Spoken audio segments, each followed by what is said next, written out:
Salut à tous, la Team OL. Thomas Mchoué, toujours le même. Toujours Nicolas Boulet, c'est le OL Daily Mercato. L'environnement n'a pas beaucoup changé par rapport à la précédente Si, regardez, vidéo. il y a une plante verte là, juste derrière. On est au centre commercial de la Pardieu, il y a beaucoup de vent. On vous épargne un peu les sons du vent et tout ça pour vos petites oreilles parce qu'on sait que vous êtes sensibles, donc c'est pour ça. Bref, on est un petit peu à l'intérieur avant de se faire virer, on va se dépêcher. Bref, c'est un nouvel épisode de OL Daily Mercato, vous l'avez vu, c'est une info, l'équipe, Bilal Ghazi pour être plus précis, héritier de Young, vous ne le connaissez pas, eh bien c'est un arrière-gauche des U17 du PSV Eindhoven, il est belge.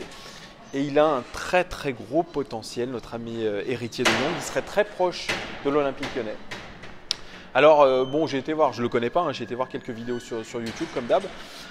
Et pour tout vous dire, c'est un joueur extrêmement technique, très puissant, qui est, j'ai l'impression qu'il est un peu plus obsédé par le fait d'humilier son adversaire avec un petit pont que d'être efficace. Voilà, mais c'est, pour moi, dans ma tête, je me suis dit, ah tiens, j'ai l'impression de voir Ferland Mendy un petit peu. Donc, je ne sais pas ce que tu en penses, Nico, toi qui as vu des vidéos de héritier de Young, qui n'a rien à voir avec Frankie de Jong, bien évidemment. Moi, j'ai quand même une question. Ah. Parce que, alors, ce serait bien qu'on puisse le prendre, surtout que quand on voit le gratin qui est sur lui, s'il choisit l'OL. Mais il n'a pas joué un match professionnel avec le PSV Eindhoven, hein, c'est que des U17 et des U19. 17 ans, hein, ouais, voilà. 17 ans, c'est jeune. J'ai quand même une question. Ouais. On recrute un arrière-gauche, est-ce qu'il sait défendre? Alors lui il dit qu'il sait défendre mais que c'est pas son poste naturel. Hein. Parce que maintenant j'ai l'impression que dans les clubs, et Lyon ne fait pas exception à cette règle, on achète des défenseurs parce qu'on considère qu'ils vont bien de l'avant, parce qu'ils font les efforts offensivement. Mais porté vers l'offensive, il dit… Alors c'est un ancien ailier gauche qui est plutôt maintenant sur un poste de piston. C'est non pas un arrière gauche mais un piston. Donc ce qui veut dire qu'un piston, c'est très bien, il doit monter, défendre, il doit avoir un gros volume de jeu. Mais effectivement, il n'est pas connu, enfin héritier de Young, pour ses qualités défensives premières. C'est plutôt un attaquant, un mec qui aime le beau jeu. Moi, donc j'ai pensé à Ferland Mendy et j'ai pensé un peu, je ne sais pas si tu t'en rappelles de cet attaquant de Rennes, Jonathan Pitroipa. Ah bah oui. Un peu dans le genre, un peu ce genre-là, et puis un petit mélange aussi avec Nicolas Pepe. Allez, j'en ai mis un peu trois. Voilà. C'est un peu ce genre-là, mais ouais, effectivement, moi c'est la question que tu poses et que je me pose aussi. Est-ce qu'il va être vraiment efficace défensivement? Et on le sait, Ferland Mendy a été problématique dernièrement, notamment par ses absences défensives. Absolument. Très bon contre-attaquant, etc. Il n'y a pas de souci.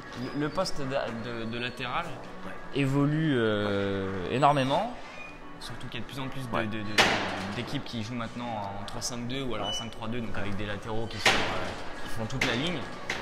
Mais on a tendance à un peu oublier qu'à la base, un défenseur gauche, comme son nom l'indique, il est défenseur. Tu parles à la Deschamps, toi.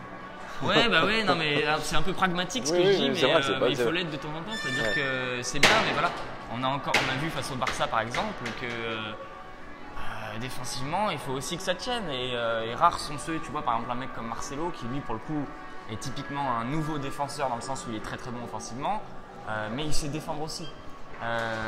Et le problème c'est que j'ai l'impression que de plus en plus les clubs, et comme je dis, Lyon ne fait pas exception, on veut acheter des défenseurs qui savent plus attaquer que défendre. Mais il faut savoir défendre aussi. Je suis d'accord. Ce jeune, il est sans doute très très bon. Bon, je connais pas non plus pour être sincère, mais on connaît que par rapport à des vidéos YouTube. Oui, et puis on connaît quand on entend le profil dont il est question. Attention parce que ce serait bien qu'on ait quand même des bases défensives aussi solides. Non mais c'est vrai, il est à l'aise techniquement, il fait le beau jeu, il fait un peu le spectacle, il adore faire des petits ponts. Et c'est un très très grand connaisseur de football à 17 ans, vraiment. Hein. Ouais, j'ai vu une de ses interviews, il connaît des joueurs de l'Athletic, Bilbao et d'Everton, mais des mecs que tu n'as jamais entendu parler, mais vraiment très très bon. Je crois que c'est vraiment une passion pour lui, c'est quelqu'un de passionné. Et ça fait plaisir parce que pas tous les jeunes qui font du football sont passionnés. Donc voilà. Héritier de Young, à voir à combien on va l'avoir. Si on l'a déjà. Si on l'a. Et est-ce qu'il fera partie du groupe professionnel ou alors il ira un peu s'aguerrir en Youth League comme il le fait avec le PSV Eindhoven. Il faudra voir aussi quel est l'intérêt de ce recrutement, en tout cas à moyen terme et à long terme. Mais c'est un futur apparemment très très grand latéral gauche. Mais on en a beaucoup des futurs très très grands latéraux. Oui, voilà, il faudra qu'il s'aguerrisse en Youth League. Dans certains journaux belges, on le compare déjà à Marcelo. Voilà, Marcelo brésilien du Real Madrid. Bref, voilà. C'est tout ce qu'on lui souhaite. Hein. Beaucoup de superlatifs. Et au rayon des départs, eh bien, tu le sais, il l'a dit depuis un moment, c'est Memphis Depay, Memphis Depay qui veut partir et qui est dans le viseur de Liverpool. Qui part. Il est dans le viseur de Liverpool. Alors, c'est un grand mystère. Je ne sais pas si tu as vu les matchs internationaux de ce week-end, tu m'as dit que tu n'étais pas trop fan, mais moi j'ai vu J'ai vu qu'il avait brillé. Il a brillé notamment contre la Bulgarie, non Biélorussie pardon, bon, un truc comme ça, il a fait deux buts de passes décisives et puis hier il a remis le couvert, une passe décisive et un but après une première mi-temps fantomatique. Il a fait une grosse seconde mi-temps avec franchement la passe D qu'il met pour De Ligt, elle est exceptionnelle au niveau de la courbe de balle qu'il met, un centre magnifique, un peu d'ailleurs dans le même état d'esprit que celle qu'il a mis à Touzard contre le Barça. Voilà, un corner joué à 2. Très bon, et puis une belle frappe aussi au 6 mètres qui a battu Neuer. Voilà, alors, c'est quoi le problème de Memphis Depay? Il ne se donne pas à fond avec nous, mais par contre avec je sais pas, voilà. Je sais pas quel est le problème. Enfin, il y a un problème en tout cas, effectivement. Ouais. Je sais pas quel est le problème. Après, moi, m'exprimer sur Depay, je suis pas très objectif avec lui parce que je peux plus supporter. Tu vas pas te faire un pote là. Lavi Sava qui nous suit, lui il dit que c'est un peu un bouc émissaire. Faut qu'il ferme sa gueule en fait, et faut il est très bon avec les Pays-Bas et tant mieux, ça se trouve il va revenir encore meilleur avec Lyon et je préfère qu'il fasse de bons matchs et qu'il revienne meilleur, mais il parle trop. Moi je pense que l'analyse doit s'arrêter ici.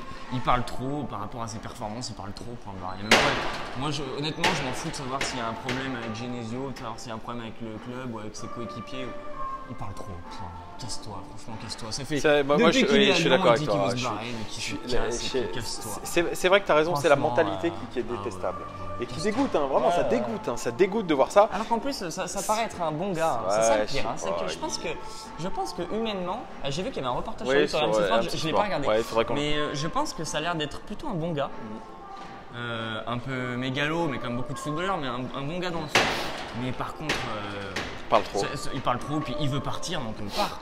Ouais. Nous, il va pas non bien plus. Bien sûr qu'il a du talent. Bien sûr, contre le Barça, il a créé au match retour, il a créé autant d'occasions que Lionel Messi. Ok, sur les passes clés, c'est les passes avant un tir. Très bien, c'est un formidable passeur, Memphis Depay, qu'on le dise. Il a un pied droit fantastique. Franchement, c'est un très bon joueur, mais il y a un problème avec lui. Voilà, je sais pas, peut-être de motivation, de tout.